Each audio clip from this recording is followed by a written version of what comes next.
They say the past never dies. It only sleeps, waiting for the right moment to wake. They say a mother's silence can build or destroy. And they say when greed and love walk the same path, tragedy is never far behind. Today's story is one that will shake you, test you, and leave you with questions only your heart can answer. Welcome to Emmy Stories. The room was hot that evening. A single light bulb hung from the ceiling, flickering every now and then like it wanted to give up. The old fan in the corner hadn't worked in months, so the only breeze came from the cracked window that opened to the noisy street outside. Children shouted as they chased each other in the dusty compound. Someone was frying beans on a kerosene stove nearby, and the smell floated into the room. Inside, Maya sat on the edge of her narrow bed, her arms wrapped around her knees. At 22, she was already tired of life. Her face was beautiful, the kind of beauty that made people turn twice on the street, but beauty didn't fill an empty stomach. Her slippers were worn out, the sole almost attached, and her clothes had faded from too many washes. Across the room, her mother Grace sat by the window, fanning herself with a piece of cardboard. Grace's eyes carried the weight of struggle. She had raised Maya alone since she was a baby.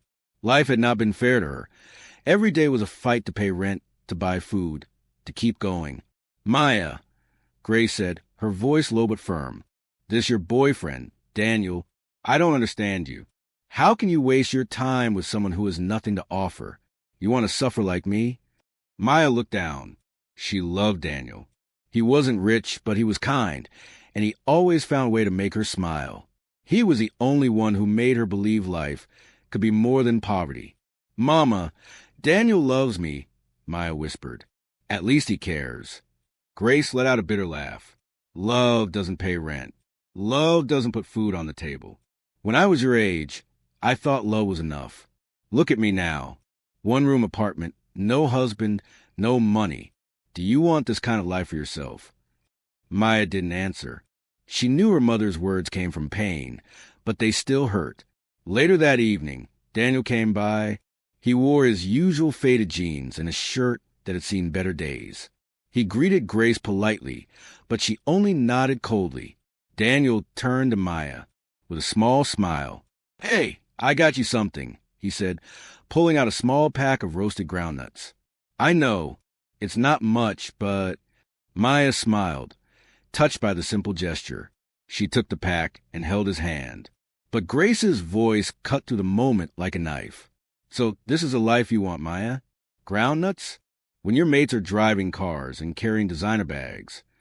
Daniel's face dropped. He looked at Grace, then at Maya. One day, things will change, he said softly. I'll work hard. I'll make sure you don't suffer. But Grace shook her head. Hard work doesn't feed anybody in this country anymore. Money does. And if you don't have it, then you're wasting my daughter's time. The silence in the room was heavy. Maya felt torn between the two people she loved most. That night, as Daniel walked her outside, he held her hand tightly. Maya, promise me you won't let anyone come between us. Promise me you'll stay with me, no matter what. She wanted to promise, but her mother's words echoed in her head. Poverty, hunger, suffering. She stayed silent. Daniel sighed, his shoulders heavy. Maya, please. Before she could reply, Amaka, one of her friends from the neighborhood, walked past. She was dressed in a short red gown, her makeup flawless, her phone buzzing nonstop. She waved at Maya. Maya, baby, you still here? Tomorrow I'll introduce you to real men. Not these broke boys, Amaka said with a laugh before strutting off. Daniel's hand slipped from hers. His face tightened. Maya stood there, caught between two worlds, one of love and one of money, and she knew soon she would have to choose. The next afternoon, Maya sat outside on a wooden bench, washing clothes in a plastic basin. Soap foam clung to her fingers, and the sun beat down hard on her back. She was tired, but at least the work distracted her from the argument with her mother the night before. Her phone buzzed. It was Amaka. Maya, baby, dress up. We're going out tonight. Amaka's voice sang over the line. I don't have anything to wear, Maya replied, glancing at her old faded skirt. Amaka laughed. Leave that one for me. I'll bring you something. Girl, you're too fine to be suffering. Do you know how much money is walking around in the city? And you're wasting time with one broke boyfriend. Before Maya could reply, Amaka ended the call. That evening, Amaka and Tina arrived. They looked like they had stepped out of a magazine. Amaka wore a gold bodycon dress, her perfume filling the air before she even entered the room. Tina wore a short black gown, her hair in long braids that swung as she moved. Maya, stand up, Amaka commanded, pulling her up from the bed. She unzipped the bag and pulled out a red gown with sequins. I can't wear this, Maya protested. You can and you will, Tina said with a grin. Babe, this is how life works. Beauty is money. You are fine, Maya. Men will die for you. Why waste it? Grace, sitting by the window, watched silently. At first, her eyes narrowed, but then Amaka dropped a small bundle of cash on the table. Mama Grace, buy yourself something nice. Life is short, Amaka said smoothly. Grace's expression softened. She picked up the money and smiled faintly. Maya, follow. You're friends. You're too young to be carrying poverty on your head. Maya's chest tightened. Her own mother was encouraging this, but the way Grace held the money, smiling like she hadn't smiled in months, made her pause. That night, Maya found herself in a shiny bar she had never been to before. Expensive cars lined the front. Inside, men in agbadas and suits laughed loudly, glasses of champagne in their hands. The music was loud, the lights dim. Amaka leaned close to her. See that man there? She pointed to a man with a big stomach and a thick gold chain. That's Chief Ade. He can buy you a car if you smile at him. And that one there, she pointed again, that's Mr. Bello. He's sweet and he pays well. Maya's heart raced. She felt out of place in the red dress, her legs shaking as she sat down. But when Mr. Bello walked over, smiling, everything changed. You must be new, he said, his eyes scanning her. What's your name? Maya, she said softly. Beautiful, he replied, sliding his phone across the table. Put your number. She hesitated. Daniel's face flashed in her mind. His promise. His love. But then she remembered the cracked walls of their one-room apartment, her mother's tired eyes, the way Grace had smiled when Amaka dropped money on the table.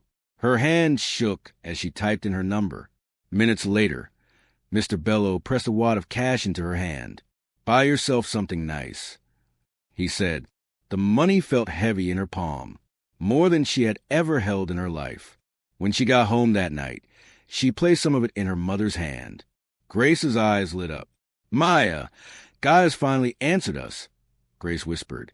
And just like that, Maya's journey began, one that would take her further than she ever imagined, into a life she never thought she'd live, but also a life that would one day destroy her.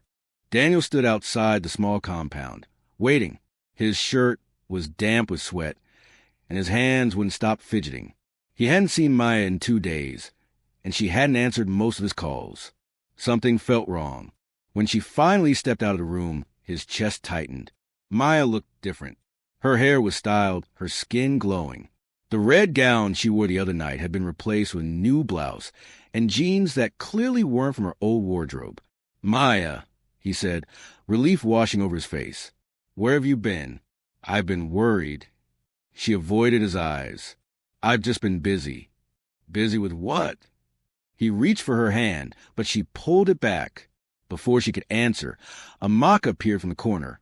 Her phone pressed her ear. She gave Daniel a mocking smile. Still here, broke boy? Daniel's jaw tightened. Amaka, leave us alone. Amaka laughed and walked off, her heels clicking against the ground. Daniel turned back to Maya. What's going on? You've changed. You don't even talk to me anymore. Maya bit her lip. She remembered the money in her bag, the way her mother's face lit up when she handed it over. She remembered Mr. Bello's promise to take her shopping, his driver waiting by the car that night.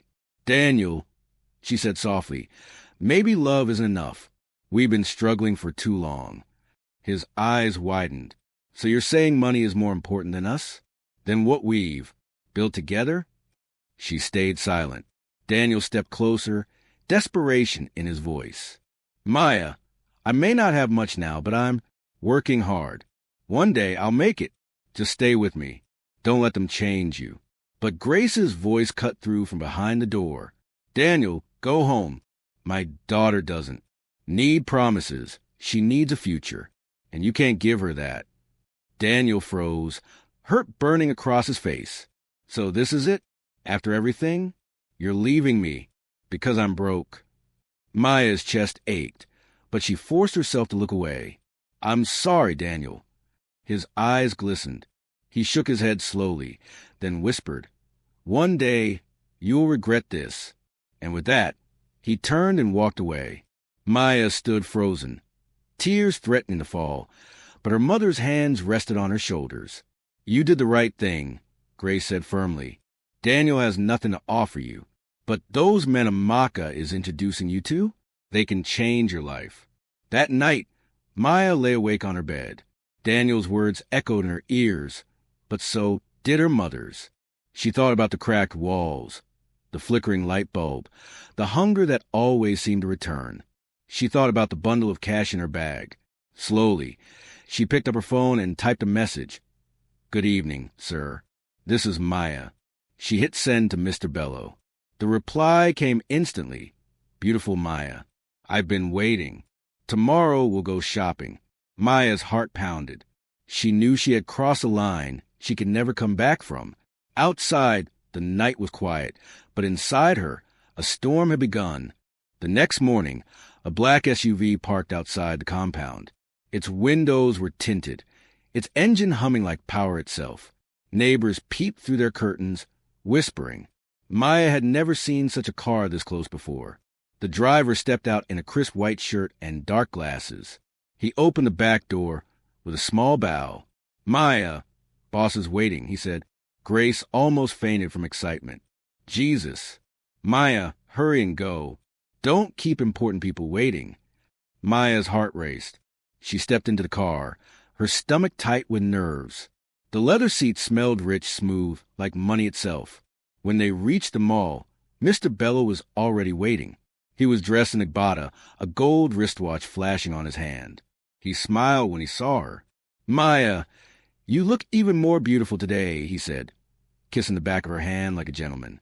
Her cheeks warmed. Thank you, sir. He chuckled. Call me Bello, or Daddy Bello if you like. They walked through the mall, his arm around her shoulders. Shop attendants rushed to greet him, bowing as if he were royalty. He pointed at dresses, shoes, handbags. Pack everything she touches, he told them. Maya's eyes widened as bags piled up. She had never owned anything new in her life. Not like this. Not silk. Not heels that sparkled under the light. When they returned to the SUV, he pressed an envelope into her hand. Use this for your mother. I know how hard life can be. Maya opened it later, her mouth falling open. Bundles of Naira notes stared back at her. More money than she had ever seen. That night, she laid the cash on the table in front of her mother. Grace gasped her hands, shaking as she picked up the notes. Maya, where did you get this kind of money? Maya hesitated, then whispered, from a man who cares about me. Grace's eyes filled with tears, not a fear, but a joy. God has finally remembered us, she cried, hugging the money to her chest. This is the beginning of our breakthrough. Maya should have felt guilty, but instead, a strange pride grew inside her. For the first time, she wasn't a poor girl anymore. For the first time, she was the one bringing hope. The next week, Mr. Bello took her to a hotel by the beach. The sheets were soft. The air smelled of perfume and ocean waves. He touched her like he owned her and know her. Heart wasn't in it. She forced herself to smile. Afterwards, he handed her a new phone and a set of car keys. This is only the beginning, he said, kissing her cheek. When Maya drove the small Toyota into the compound, neighbors gasped. Children ran. Behind the car, shouting her name, Grace stood outside with her wrapper tied tightly around her chest, grinning from ear to ear. My daughter, my golden daughter, she shouted, almost dancing in the yard. That night, as mother and daughter ate rice and chicken for the first time in months, Grace spoke between bites. Maya, this is a life. Forget Daniel. Forget love. Money is what saves people. Maya nodded silently, chewing slowly. Somewhere deep inside, Daniel's face flickered in her mind. But the taste of chicken was stronger than memory. Outside, the compound buzzed with gossip. Inside, Maya crossed the first line that would change everything. She had tasted the life, and she wanted more. Weeks turned into months, and Maya was no longer the same girl who once sat in front of a plastic basin scrubbing clothes. Her world had shifted. She now wore straight wigs that fell to her waist, her nails always polished, her lips painted red. She walked through the streets with a confidence that made people turn to stare. The old slippers were gone, replaced by heels that clicked against the ground with authority. The compound neighbors whispered every time she drove her Toyota through the rusty gates. "That girl Dawn Hammer," one woman muttered, shaking her head. "Her beauty is her business card," another replied. Maya pretended not to hear, but deep down she liked it. For once, she was the one people envied. At home, things were different too. Grace no longer worried about rent or food. Maya paid everything in advance. Their room, once dull and bare, now had a flat-screen TV, new curtains, even a small fridge that hummed in the corner. One evening, Maya returned from the salon with 2 big nylon bags. She dropped them on the bed in front of her mother. "What is this?" Grace asked. "New wrappers." Maya smiled. "You can't keep wearing the same old clothes. You deserve better, Mama." Grace's eyes filled with tears as she unfolded the colorful fabric. "Maya, my daughter, you are the reason I can breathe again. God bless you." But not everyone was happy. Daniel had stopped coming around. Still, sometimes Maya saw him standing outside the gate, watching from a distance. His eyes no longer carried love, only pain. Amaka and Tina, on the other hand, looked at Maya with a mix of admiration and jealousy. They had been in the sugar daddy game before her, but Maya's rise was faster, higher. "Babe, how you do it?" Tina asked one night when they met at a lounge. "Just a few months, and you are already building house for your mama?" Maya laughed softly, sipping her cocktail. "It's God's grace." But it wasn't Grace. It was Bello, with his money. She had bought a piece of land in her mother's hometown and started building. The foundation was already up, and Grace visited every week, her heart swelling with pride as the walls grew. "My daughter is building me a house," she told anyone who would listen. "A real house with tiles and a borehole." Back in the city, Maya's wardrobe changed. Her accent softened. Her circle of friends expanded. She no longer took bikes. She no longer waited in hot buses. She was becoming the kind of woman she used to admire from afar. But with transformation came distance. She barely called Daniel anymore. She rarely spent time with her old neighbors. Even Grace, though she was living better, began to notice the small changes in her daughters. Eyes, a certain hardness, a certain emptiness. One night, as Maya sat on her bed scrolling through her new iPhone, Bello's message came in. "I'll be traveling soon. I want to introduce you to a friend. Someone bigger than me." Her heart skipped. Someone bigger than Bello? She couldn't imagine it, but the thought excited her. That night, she looked at herself in the mirror, the makeup, the hair, the designer dress, and for the first time, she barely recognized the girl staring back. Maya had transformed, but the price of that transformation was yet to come.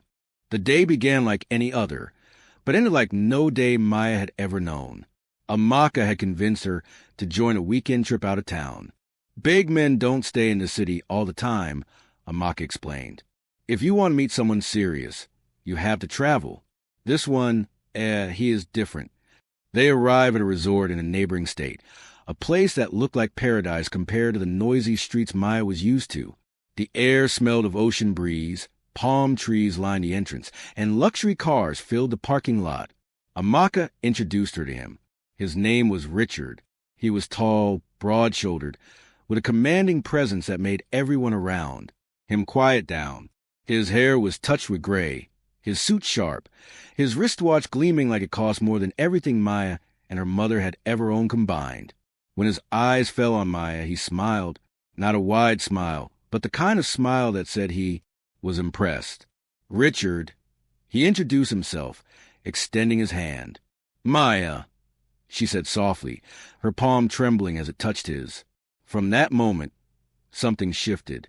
Unlike Bello, who was loud and showy, Richard carried himself with quiet power. His voice was calm, his steps confident. He didn't chase women. They came to him. But that day it was Maya who caught his eye. Over dinner, he asked her questions no one else had bothered with. What do you want in life? What do you dream about? Maya blinked. No man had ever asked her that before. Not even Daniel. I want a better life. For me and my mother, she said. Richard nodded, sipping his wine. And you deserve it. A woman as beautiful as you should never suffer. Her heart fluttered at his words. The weekend turned into weeks. Richard sent cars to pick her up, flew her out of town, and showered her with gifts far beyond anything Bello had given. A brand new SUV, gold jewelry, shopping trips in expensive boutiques. Maya felt herself drowning in the lifestyle. It was intoxicating. Grace couldn't stop praising her daughter. Maya, you are my star. Look at all you've done. For me, you built me a house. You changed my life. This man, whoever he is, tell him God will bless him for me. But Grace never asked who Richard was. She never asked to speak with him, never demanded a picture. The money blinded her, and Maya didn't complain. It was easier that way. One evening, Richard invited Maya to his mansion. It was nothing like Bello's house or the resort she had seen. This was on another level. Gates taller than buildings, security guards. In uniforms, a fountain at the entrance that sparkled under the night lights. When she stepped into the marble-floored living room, her breath caught. This was wealth she had only seen in movies. Richard walked in behind her, his hand resting gently on her back. This is your new home, he said. Maya turned to him, her eyes wide. What do you mean? He looked at her with that calm, commanding gaze. Marry me, Maya. Be my wife. Her heart pounded so hard she thought it would burst. She had expected gifts, maybe promises, but marriage? She called her mother that night, her voice shaking with excitement. Mama, he wants to marry me. On the other end of the line, Grace nearly dropped the phone. Maya, my daughter, this is the breakthrough I prayed for. Say yes. Don't waste time. Maya laughed nervously. But, Mama, don't you even want to know who he is? To speak to. Him. No, no, Grace interrupted. As long as he is rich, that is all I need to know. My daughter, God has finally answered us. Say yes. And just like that, Maya's fate was sealed. Richard didn't waste time. Within weeks, he had turned his interest into certainty. One evening, he invited Maya to a private dinner at his mansion. The table was decorated with candles, roses scattered across a white cloth, soft music playing from hidden speakers. Maya had never seen anything so elegant. She wore a sparkling gown Richard had bought for her earlier that week. The way he looked at her across the table made her heart race. Halfway through dinner, Richard stood up. He walked over to her side, reached into his pocket, and pulled out a small velvet box. When he opened it, the light caught a diamond ring so big Maya's breath stopped. Maya, he said, his deep voice steady, I want you to be my wife. Say yes, and I promise you will never know pain or struggle again.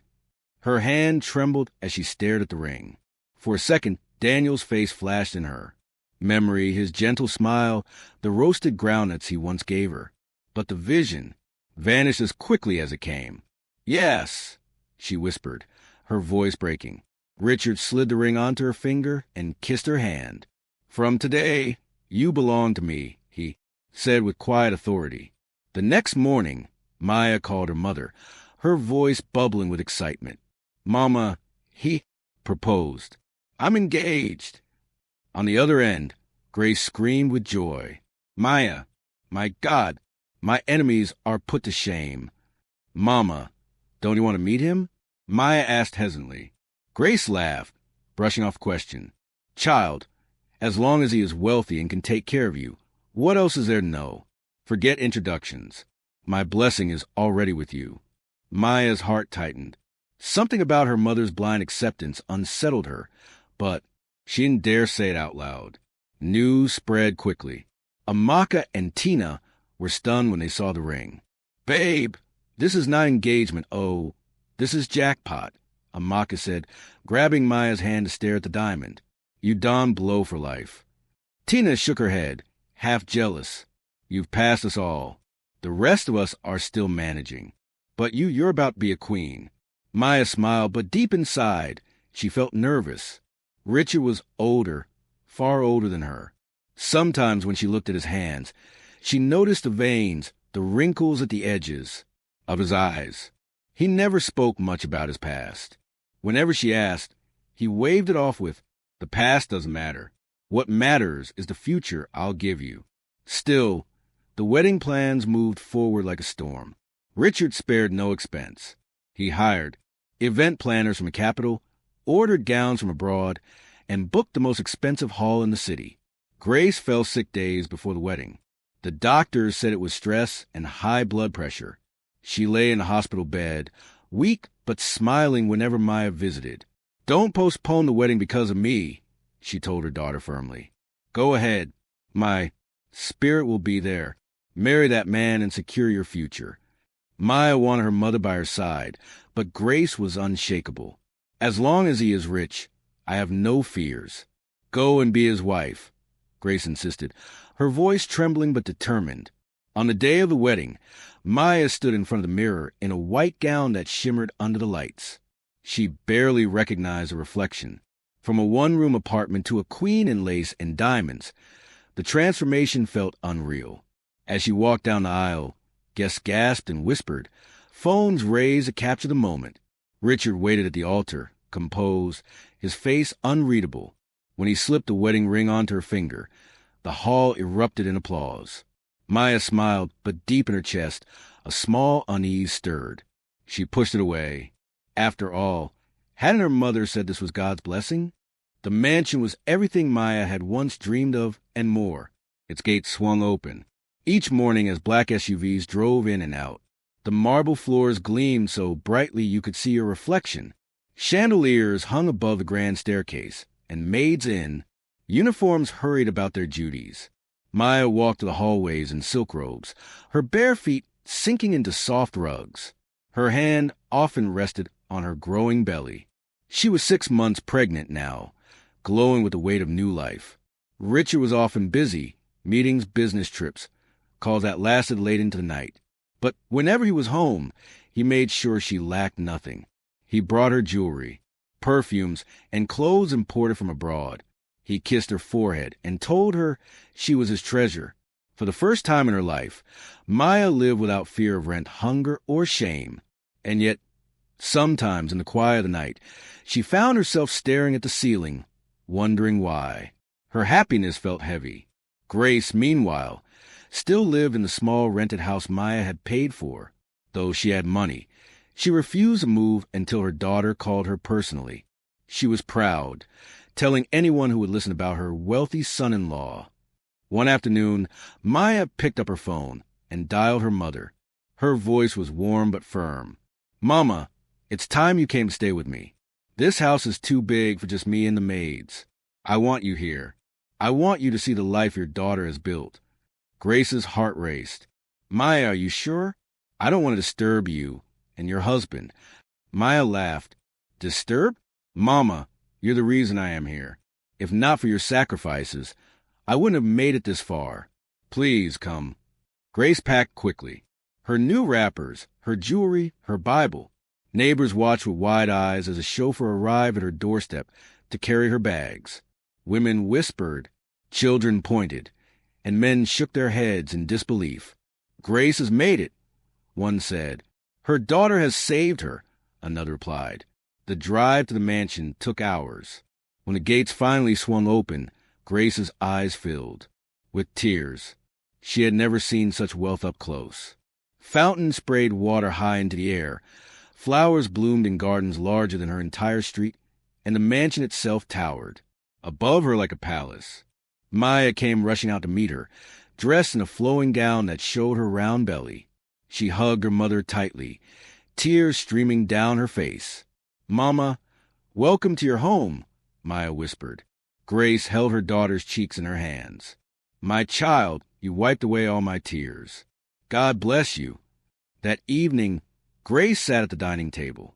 The table itself was longer than her entire room back home, covered in silverware and steaming dishes. Maids moved quietly around, serving food she had only ever seen on television. Grace ate slowly, her eyes wide with wonder. She couldn't stop smiling as she watched Maya, glowing and happy, seated at the head of the table like a queen. "This is your life now," Grace said softly. "And soon, your baby will be born into riches. Maya, I am proud of you." Maya reached for her mother's hand. "Mama, everything I did was for you. This house, this life, it's yours as much as mine." Grace squeezed her daughter's hand, her chest swelling with pride. But as she looked around at the wealth, a shadow flickered in her heart. She realized she had never once asked her daughter the name of her husband. She had never even spoken to him on the phone. Still, she brushed the thought aside. Why question blessings when they had finally arrived? That night, as Grace prepared to sleep in a guest room bigger than her entire old apartment, she whispered a prayer of gratitude. She had no idea that tomorrow would shatter everything. The dining room sparkled that evening. Silverware lined the table. Dishes of steaming rice and chicken spread out under the golden glow of the chandelier. Grace sat with pride swelling in her chest, her wrapper neatly tied. Across from her, Maya laughed softly, her hand resting on her swollen belly. "Mama," she said, her eyes glowing, "this house, this life, it's ours now. You'll never have to worry again." Grace squeezed her daughter's hand. "My child, you've given me peace. I prayed for years, and today I see God has answered." The sound of keys at the front door broke the moment. Heavy footsteps echoed against the marble floor. Maya's face lit up. "Richard is home." She rose quickly to greet him. Richard walked in, tall, elegant in a dark tailored suit. His salt and pepper hair gleamed. His wristwatch caught the light. But when his eyes clashed with Grace's across the table, his confident stride faltered. Grace froze. Her fork slipped from her hand and clattered against the plate. She gripped the edge of the table, her chest heaving as recognition tore through her. "Olu?" she whispered, her voice trembling. Then louder, a scream that shook the room. "Olu, it's you." Richard's face drained of color.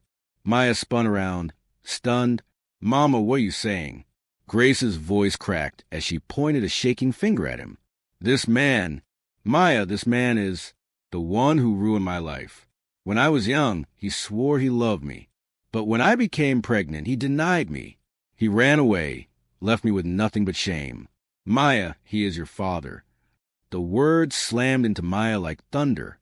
She stumbled back, clutching her stomach as if to shield the unborn child. "No, Mama, that can't be true. Please tell me this isn't real." Tears streamed down Grace's face. "It is the truth.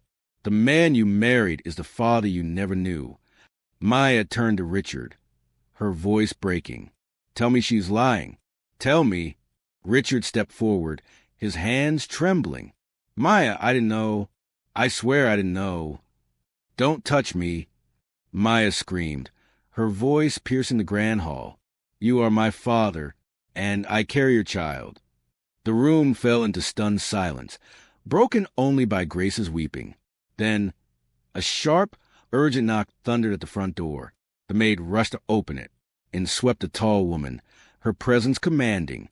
She was draped in a silk wrapper, her gold jewelry sparkling with each movement, the scent of expensive perfume surrounding her.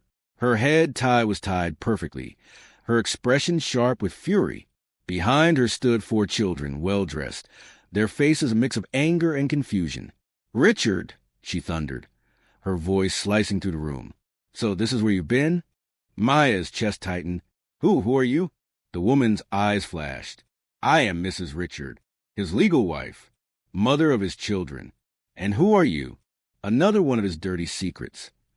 Gasps rippled through the room. Grace's cry grew louder. Maya's world spun. Richard tried to step forward, his voice shaking. Margaret, please let me explain. Explain what? His wife snapped, her tone sharp as glass. She pointed at Maya's belly.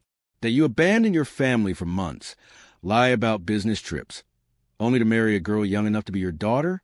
And you even put her in the family way. The oldest son stepped forward, his voice trembling with rage. Dad, how could you do this? To us. The younger children clung to their mother, tears in their eyes. Maya's hand shook violently as she backed away, her tears blinding her. Her voice cracked as she whispered, Oh, God, what kind of life have I entered? The mansion erupted in chaos. Grace sobbing, Maya trembling, Mrs. Richards shouting, the children crying. Richard stood in the middle of it all, his empire of lies collapsing in one night. The house, once a palace of dreams, had become a hall of shame. In that moment, Maya realized her entire world had been built on lies, and every secret had come crashing down in one night. A mother's silence, a daughter's choices, and a man's lies all collided in one night of truth. Maya thought she found love, but instead, she uncovered betrayal that tore her world apart. Was this fate or the price of greed? What would you do if you were in Maya's shoes? Drop your thoughts in the comments. Let's talk about it. And don't forget to subscribe to Emmy Stories and turn on post notifications so you never miss the next story that will shake your soul.